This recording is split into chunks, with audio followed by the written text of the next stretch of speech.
Hello friends, welcome to Telugu audio story. మీరు కనుక ఛానల్ని ఫస్ట్ టైం చూస్తున్నట్లయితే ఛానల్ సబ్స్క్రైబ్ చేయండి, లైక్ చేయండి. అలాగే ఈ కథపై మీ విలువైన అభిప్రాయాన్ని కమెంట్ రూపంలో తెలియచేయండి. ఇక కథలోకి వెళ్దామా? నా ప్రాణమా పార్ట్ 53 చూసే ముందు పార్ట్ 52 చూడండి. లింక్ డిస్క్రిప్షన్లో ఇవ్వడం జరిగింది. జెన్యూన్గా వర్క్ చేసే వాళ్ళకి రెస్పెక్ట్ ఇవ్వండి అని లాస్ట్ డైలాగ్ కొట్టి జానుతో పాటు తన గదికి వెళ్ళాడు రిషి. తనకి కావలసిన ఫైల్ తీసుకొని మళ్ళీ ఇంటికి స్టార్ట్ అయ్యారు. ఆ కొన్ని నిమిషాలు జాను చూపు కేవలం రిషి పైనే ఉంది. మొదటిసారి తనకి అన్నయ్య కంటే గొప్పగా కనిపిస్తున్నాడు మరొక వ్యక్తి. కారు దగ్గరకు రాగానే రిషి హ్యాండ్ హోల్డ్ చేసింది గట్టిగా. ఏంటి అన్నట్టు చూశాడు రిషి. జాను రిషి దగ్గరగా జరిగి అతని కళ్ళలోకి సూటిగా చూస్తూ, ఏంటో నాకు కూడా తెలియదు రిషి, బట్ నీతో ఈ ఫీల్ బాగుంది. ఇంతకు ముందెప్పుడు నాలో ఇలా లేదు. I think I have fallen for you అని చెప్పేసింది తన మనసులో ఉన్నది ధైర్యంగా. అవాక్కైపోయి చూస్తూ ఉన్నాడు రిషి జాను మాటలకి. తనకి ఇదివరకే చాలామంది ప్రపోజ్ చేశారు, కానీ వాళ్ళ మాటలకి కోపం వస్తే మొదటిసారి జాను మాటలకి ఆశ్చర్యం వేసింది. జాను వైపే ఆశ్చర్యంగా చూస్తుండిపోయిన రిషితో, అమ్మాయినయ్యుండి ఇలా ప్రపోజ్ చేశానని నా గురించి చీప్గా ఆలోచించకు రిషి. నేను నిన్ను బావా అని పిలిచినా అది జస్ట్ రిలేటివ్ అనే రీజన్తోనే తప్ప అప్పుడు నా మనసులో నిజంగా ఎటువంటి ఫీల్ లేదు. ఇన్ఫ్యాక్ట్ కొంచెం ఎక్కువగానే టీజ్ చేశా. డాడ్ నిన్ను అల్లుడిని చేసుకుంటా అన్నప్పుడు కూడా నేను అన్కంఫర్టబుల్గానే ఫీల్ అయ్యా. బట్ ఈరోజు ఈ నిమిషం అర్థమవుతుంది లవ్ అనే ఫీల్ ఎంత స్వీట్ అండ్ పెయిన్ఫుల్ అని అంటూ జాను అడుగులో అడుగు వేసుకుంటూ రిషి దగ్గరికి వెళ్ళి అతని హార్ట్పై చేయేసి, నేను ఎప్పుడూ అనుకోలేదు రిషి దీనికి ఇంత త్వరగా కనెక్ట్ అవుతానని అంటూ తన ఎడమ చేత్తో రిషి కుడి చేయి పట్టుకొని తన ఎద మీద పెట్టుకొని, can you feel my heart beat అని అడిగింది. 2 నిమిషాల పాటు ఏదో ట్రాన్స్లో ఉన్నట్టు తన గుండె చప్పుడే వింటూ జాను కళ్ళలో కొట్టుకుపోయాడు రిషి. ఉండుండి అమాంతం పెరిగిన జాను గుండె చప్పుడు తన చేతికి తెలిసి ఉలిక్కిపాటుగా హ్యాండ్ వెనక్కి తీసుకుంటూ చూపులు తిప్పేశాడు. రిషి అంటూ జాను ఏదో చెప్పబోతే ఆపమన్నట్టు చేయి చూపించి, సరే నువ్వు చెప్పింది నేను కూడా యాక్సెప్ట్ చేస్తా. పాస్ట్లో నాపై నీకు ఎలాంటి ఫీల్ లేదని, బట్ ఇప్పుడు నీకు నాపై ఈ లవ్ అని నువ్వు అనుకుంటున్న ఫీల్ ఎందుకు కలిగిందో నేను చెప్పనా అంటున్న రిషి వైపు క్వశ్చన్ మార్క్ ఫేస్తో చూస్తుంది జాను. జాను, అందరిలానే నువ్వు కూడా చైల్డిష్గా ఇన్ఫాక్చుయేషన్ని లవ్ అనుకుంటున్నావు. ఈ రోజు వరకు నీకు ఎటువంటి ప్రాబ్లం రాకుండా ఒక కోట గోడలా ఉన్న శౌర్యకు నీ మనసులో ఒక గొప్ప స్థానం ఉంది. అలాంటి శౌర్య ఈరోజు నువ్వు ఇంత పెద్ద ప్రాబ్లంలో ఉన్నప్పుడు అవైలబుల్గా లేడు.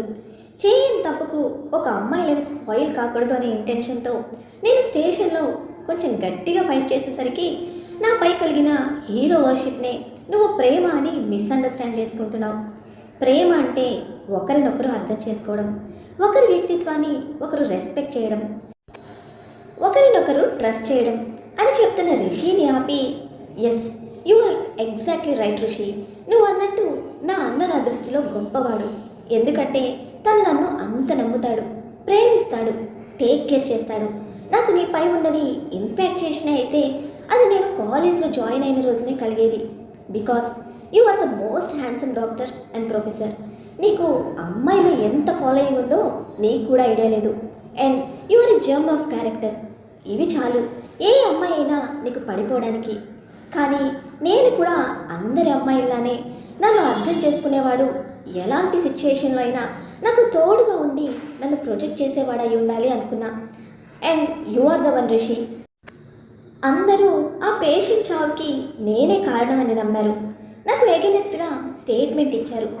బట్ నువ్వు నన్ను, నా అబిలిటీస్ని, నా క్యారెక్టర్ని ట్రస్ట్ చేసావు.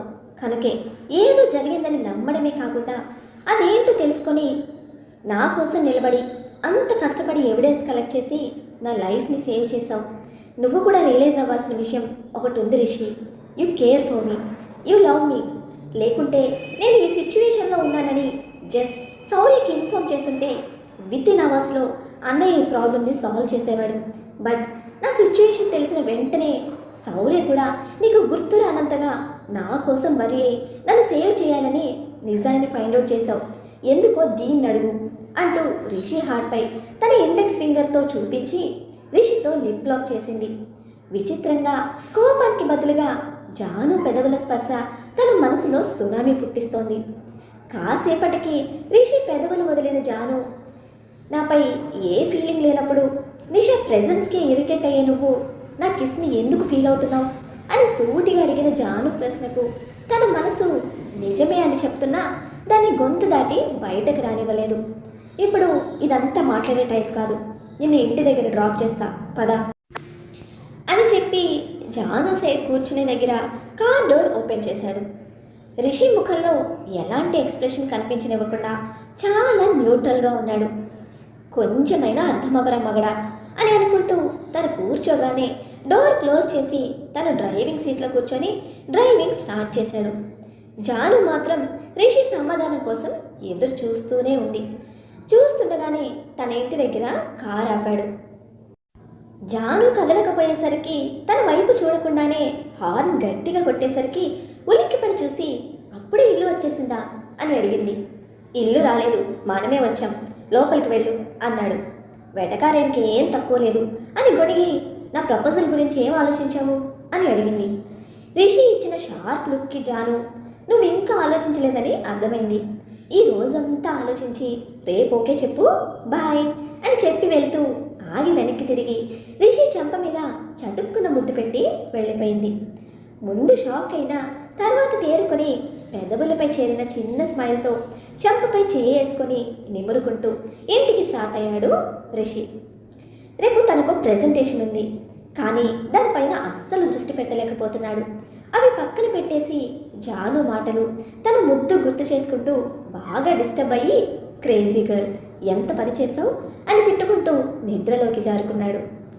దారి మధ్యలోనే నిద్రపోయింది సమీర వెచ్చగా అనిపించి. రూమ్కి తీసుకెళ్ళాక సమీర బట్టలు మార్చాలి అనుకున్నాడు, కానీ బాగోదేమో అని ఆగిపోయాడు. ఉమెన్ సర్వీసెస్ కోసం చూశాడు, కానీ వాళ్ళు కనిపించకపోయేసరికి సమీరని బెడ్పై పడుకోబెట్టి తన సోఫాలో పడుకున్నాడు శౌర్య. సమీర నిద్ర లేచేసరికి ఎదురుగా శౌర్య సోఫాలో కూర్చొని ఎవరితోనో ఫోన్లో మాట్లాడుతూ ఉన్నాడు. పైకి లేచి కూర్చోవడానికి కూడా ఓపిక లేకుంటే నాకేమైంది అనుకుంటూ చేతికి ఏదో గుచ్చుకున్నట్టు అనిపించి చేతి వైపు చూసుకుంది. ఇంజెక్షన్ ఉంది. పక్కకు చూస్తే అర్థమైంది తనకి సెలైన్ పెట్టారని. సమీర కుస్తీలు పడడం చూసి కాల్ యూ బ్యాక్ అని చెప్పి కాల్ కట్ చేసి సమీర దగ్గరికి వచ్చి ఆర్ యూ ఆల్ రైట్ అని అడుగుతూ సమీర పైకి లేవడానికి సాయం చేశాడు శౌర్య. డోంట్ నో శౌర్య, ఏమైంది నాకు అని నీరసంగా అడిగింది తనకి సపోర్ట్గా వెనక కూర్చున్న శౌర్య చేతిపై తలవాల్చి. వద్దంటే వర్షంలో తడిచావు కదా, అందుకు పనిష్మెంట్ అని చెప్తూనే డాక్టర్కి కాల్ చేశాడు. సమీర ఏదో అందామనేలోపు డాక్టర్ సమీరకి స్పృహ వచ్చింది అని చెప్పాడు. టైం ఎంత? కర్టెన్స్ నుండి బయటకు చూస్తూ అడిగింది. ఈవినింగ్ 7 అయింది అన్నాడు శౌర్య. అంటే నైట్ నుండి అంటున్న సమీరతో జ్వరంతోనే పడుకున్నావు అని చెప్పి రిసెప్షన్కి కాల్ చేసి మిల్క్ తీసుకురమ్మన్నాడు. వాళ్ళు తెచ్చి ఇచ్చాక సమీర నోటికి అందించి తను తాగిన తర్వాత టిష్యూతో వైప్ చేస్తూ మెంటల్, నీతో మెమరీస్ కలెక్ట్ చేసుకుందామని రమ్మంటే నాతో సేవలు చేయించుకోవడానికి వచ్చావా అని ముద్దుగా కసిరాడు. తన వల్ల శౌర్య వర్క్ ఆగిపోయిందని అర్థమవుతూ ఉంటే సారీ శౌర్య, ఫీవర్ వస్తుందని నేను అనుకోలేదు అంటూ ఉంటే సారీ ఎందుకని అడిగాడు. నా వల్లే కదా నీ వర్క్ అని అంటూ ఉంటే వర్క్ ఏం పెండింగ్లో లేదు, ఇక్కడ నుండే మేనేజ్ చేసుకున్నాను అని చెప్పి డాక్టర్ రాగానే సమీరను చెక్ చేయించి మెడిసిన్ రాయించాడు. ఆ ప్రిస్క్రిప్షన్తో బయటకు వెళ్తూ చెక్ చేస్తూ ఉండండి డాక్టర్, ఇప్పుడే వస్తాను అని చెప్పి రాజ్కి కాల్ చేస్తూ బయటకు వెళ్ళిపోయాడు. ఆయన మీ హస్బెండా అని హిందీలో అడిగింది అక్కడున్న డాక్టర్. హిందీ రాకపోయినా ఆమె ఏం అడిగిందో అర్థమై అవునని కాదని చెప్పలేక మౌనంగా తలదించుకుంది సమీర. బాయ్ ఫ్రెండా అని అడిగిన డాక్టర్తో అవునన్నట్లు తలూపింది సమీర.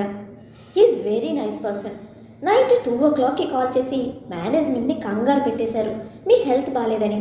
నైట్ నుండి అస్సలు తను కూడా పడుకోలేదు, నన్ను పడుకోనివ్వలేదు, వెరీ కేరింగ్ అని ఈసారి ఇంగ్లీష్లో చెప్పుకుంటూ పోతున్న ఆమె మాటకి శౌర్య ఎంత రెస్పాన్సిబుల్ పర్సనో అర్థమైంది సమీరాకి. ఒకవైపు తనని టేక్ కేర్ చేస్తూ మరోవైపు వర్క్ని మేనేజ్ చేసుకుంటున్న తన బాధ్యతకు, ప్రేమకు తన మనసులోనే ప్రేమ ఇంకొంచెం ఎక్కువ పెరిగింది. డాక్టర్ ఇంజెక్షన్ తీసేసి వెళ్తూ ఉంటే థ్యాంక్స్ అని చెప్పి బిల్ సెటిల్ చేస్తూ ఉంటే ఆల్రెడీ మీ బాయ్ ఫ్రెండ్ ఇచ్చారు అని చెప్పి గుడ్ లక్ అని చెప్పి నవ్వుతూ వెళ్ళిపోయింది ఆవిడ. సాటిస్ఫైడ్ మనసుతో బెడ్కి ఆనుకొని ఆలోచిస్తున్న సమీర దగ్గరకు మెడిసిన్తో వచ్చాడు శౌర్య. మిల్క్ తాగింది కాబట్టి ఓ 2 టాబ్లెట్స్ ఇచ్చి వేసుకోమన్నాడు. అతన్నే చూస్తూ వేసుకుంది సమీర. ఫ్రెష్ అవుతావా అని అడిగాడు. అని తన బెడ్ దిగుతూ ఉంటే ఆపి ఎత్తుకొని వాష్రూమ్లోకి తీసుకువెళ్ళి బేసిన్పై కూర్చోబెట్టి బ్రష్పై పేస్ట్ వేసి ఇచ్చాడు. నేను చేస్తాను, మీరు వెళ్ళండి అంది చిన్నగా. ఫేస్ చాలా టైర్డ్గా ఉంది సమీ, ఇక్కడే ఉంటాను అని చెప్పి తననే గమనిస్తూ మరోసారి రిసెప్షన్కి కాల్ చేసి పోరెంజ్ ఆర్డర్ ఇచ్చాడు. నాకు అది అస్సలు నచ్చదు శౌర్య అని ముందున్న మిర్రర్ నుండి శౌర్యని చూస్తూ ఏడుపు ముఖంతో చెప్పింది సమీర. నువ్వు నార్మల్ అయ్యే వరకు అదే తినాలని చెప్పి తనకి హాట్ వాటర్తో ఫేస్ వాష్ చేసి బయటకు తీసుకొచ్చాడు. పోరెంజ్ తినిపించి తన పక్కనే కూర్చున్నాడు శౌర్య. కళ్ళు లైట్గా మూతలు పడుతున్నట్టుగా కనిపిస్తూ ఉంటే గమనిస్తూ ఉంది సమీర. సమీరని రెస్ట్ తీసుకోమని చెప్పి ల్యాప్టాప్ వైపు వెళ్తున్న అతన్ని ఆపింది హ్యాండ్ పట్టుకొని. ఏమైనా కావాలా అని అడిగిన శౌర్యతో అంటూ తన బెడ్ హెడ్ బోర్డ్కి వాలి శౌర్యని రమ్మన్నట్టు కళ్ళతోనే పిలిచింది. సైడ్ స్మైల్ చేరింది శౌర్య పెదవులపై. ఐబ్రో రబ్ చేసుకుంటూ దగ్గరికి వెళ్ళిన శౌర్య చేతిని పట్టుకొని పడుకో శౌర్య అంది. వాట్ అన్నాడు కళ్ళు చిన్నవి చేసి. చాలా స్ట్రెయిన్ అయ్యో తెలుస్తుందా నీకు అంది చిరుకోపంగా. నాకేం తెలియట్లేదు, నో థ్యాంక్స్ అని చెప్పి పౌట్ ఫేస్ పెట్టి వెళ్ళబోతే ఆపింది. పాపం ముద్దు పెడుతుంది అని మన బాబు ఊహించాడు. మళ్ళీ ఏంటి అని విసుగ్గా అడిగాడు ఈసారి. ఎందుకు అంత కోపం, వర్క్ పెండింగ్లో లేదన్నావు కదా, వచ్చి పడుకో కాసేపు అని సమీర గట్టిగా చెప్పేసరికి పెదవులు బిగించి మరోవైపు తిరిగి పడుకున్నాడు. ఓయ్ ఎందుకు కోపం ఇప్పుడు అని అడిగింది అతనికి దగ్గరగా జరుగుతూ. ఉండదా మరి, ముద్దు పెడతావు అని ఎక్స్పెక్ట్ చేస్తే అన్నీ ముడుచుకొని పడుకో అంటున్నావు అని అలకగా చెప్పాడు శౌర్య. ఓ సార్ గారికి అదా కోపం, I'm not in good condition. ఇప్పుడు నేను ముద్దులు పెడుతూ కూర్చుంటే ఫీవర్ నీకు కూడా అటాక్ అయితే మన ఇద్దరికి సేవలు చేసేవాళ్ళు కూడా లేరు అంది పెదవులు విరుస్తూ. దాని సంగతి నేను చూసుకుంటాను, కానీ నిన్నటి నుండి నీకు చేసిన సర్వీసెస్కి ఒక కిస్ సర్వీస్ ఛార్జ్ ఇవ్వు, ఐ ఫీల్ హ్యాపీ అంటూ సమీర వైపు తిరిగాడు. శౌర్య నువ్వు అంటున్న సమీర మాట్లాడే అవకాశం ఇవ్వకుండా ఇద్దరు పెదవులను కలిపిన శౌర్య సమీర నడుము చుట్టూ చేయేసి దగ్గరికి తెచ్చుకొని ముద్దులు కొనసాగిస్తూ ఉంటే ఇష్టంగా అతనికి సహకరిస్తూ శౌర్య జుట్టులో చేయేసి నిమురుతుంది. 5 నిమిషాల తర్వాత సమీర ఒంట్లో వేడి తగ్గక జ్వరం మళ్ళీ ఎక్కువ అవుతుంది అని అనిపిస్తూ ఉంటే వదులుతూ చెంప నిమిరి తన వైపు చూశాడు. కళ్ళు మూసుకొని ఇంకా శౌర్య ముద్దును ఫీల్ అవుతూ ఉంది సమీర. ఓయ్ ఫీవర్ ఎక్కువగా అనిపిస్తుంది, హాస్పిటల్కి వెళ్దామే అంటూ టెన్షన్గా అంటున్న శౌర్యతో వద్దు నేను బాగానే ఉన్నాను అని చెప్పి నువ్వు రెస్ట్ తీసుకో అంది.